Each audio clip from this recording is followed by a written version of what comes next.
So one of the things I realized, for many years I worked for the cellular operators. Most of my career was working with companies like Bell South and Southwestern Bell and a variety that started the cellular industry.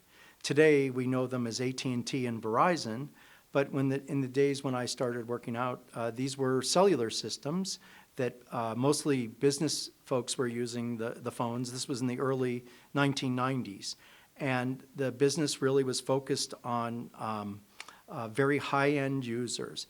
And then throughout the 90s, all of a sudden, the prices and the technology for cellular systems started to become much less, and it broadened into a consumer product. The ones we use today, we've seen the whole evolution.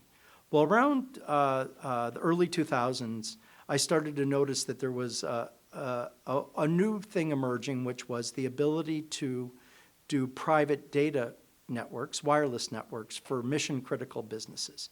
And that would be for railroads and utilities. And today, now, it's expanded to drones.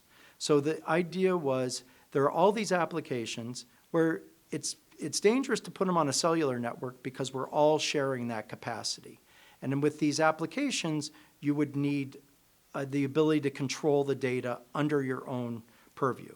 And so the idea behind the company was to take a lot of these old frequencies that were chopped up into little pieces and bring new value to them and add capacity using technology.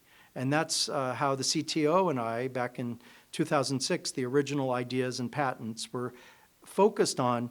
We saw this whole 5G trend, 4G, 3G, all these Gs, and they were all very focused on consumer traffic, consumer data. At that time, people weren't even really sending pictures. It was mostly text messages.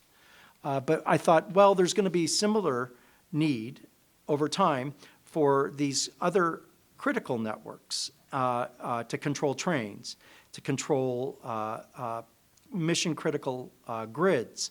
And so that's why we kind of pivoted and came up with these ideas to say, we know how to do this if you want a private network.